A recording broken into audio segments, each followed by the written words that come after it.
that our strength is our diversity?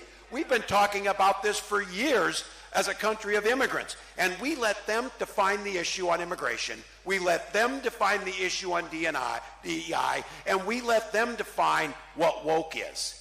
We got ourselves in this mess because we weren't bold enough to stand up and say, you damn right we're proud of these policies. We're going to put them in, and we're going to execute them.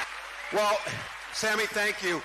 And to all the young people who are here, I just pause for a moment and look around and look at, I'm especially talking about these old white guys who seem to disappoint us on a regular basis in this country. How do you fight it? This notion I think I could kick most of their ass. I do think if they wanted to, run them. But I don't know if we're going to fall into that place where we want to. Okay, we challenge you to a WWE fight here type of thing. Minnesota Governor Tim Walz recently decided Democrats didn't lose the 2024 election because of an obsession with pronouns or wokeness. They lost because they weren't woke enough. On a series of post-election podcasts and public forums in early 2025, Walz offered this bizarre autopsy. We got ourselves into this mess because we did not embrace immigrants, wokeness, and DEI, followed by another memorable gem: old white guys disappoint us regularly.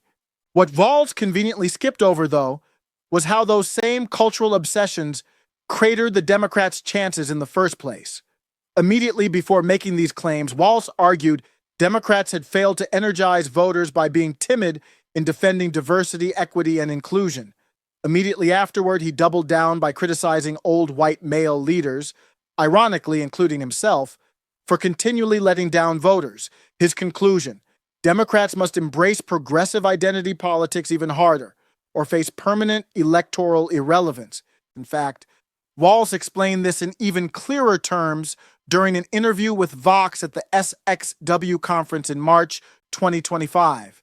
He argued passionately that Democrats had allowed Republicans to control the narrative around diversity efforts. According to Walz, voters were misled by Republicans into believing Democrats were passing over well-qualified white males simply to promote diverse candidates. Rather than correcting this misunderstanding, Walz insisted Democrats had retreated from the issue altogether, creating a vacuum Republicans filled with caricatures and scare tactics. This is political suicide, but hey, points for commitment. While even woke royalty Alex Ocasio-Cortez and Mayor Pete have quietly scrubbed pronouns from their bios, Tim Walz is now flanking them from the left. Yes, folks, Minnesota's governor is now officially crazier than a bartender turned fake socialist and America's most famous small-town mayor whose main credential is having ridden a bicycle to work. Here's what's really happening. Democrats bluffed their woke ideology all the way down to the river. They went all in on pronouns, gender-neutral bathrooms, and DEI training, and the 2024 election proved they were holding nothing but losing cards. But now, pot-committed and desperate, they're forced to double down on this insanity. Folding would mean admitting their entire identity-obsessed strategy was a fraud. Nobody, especially Tim Walz, seems eager to face reality.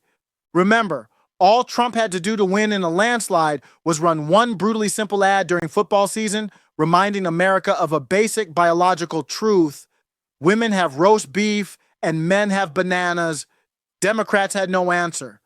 But rather than shifting course, Walz and company have convinced themselves that their only hope is to lean even harder into this losing bet.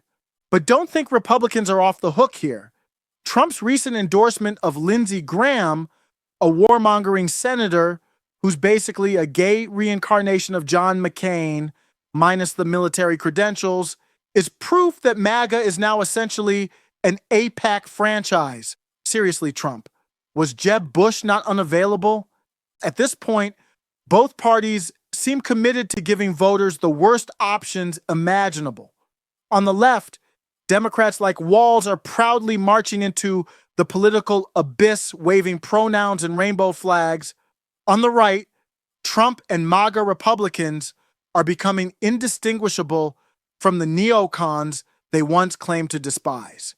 Who else is starting to wish Nick Fuentes was old enough to run on his own without having to help center himself spiritually? Though, yeah, feel free to stop parading your wife around naked anytime now. Democrats doubling down on woke madness feels like watching someone proudly set their house on fire to prove global warming's real. But hey, as America burns, you might as well stock up on cheap gadgets from Temu, because nothing screams preparedness like buying random junk ships straight from overseas.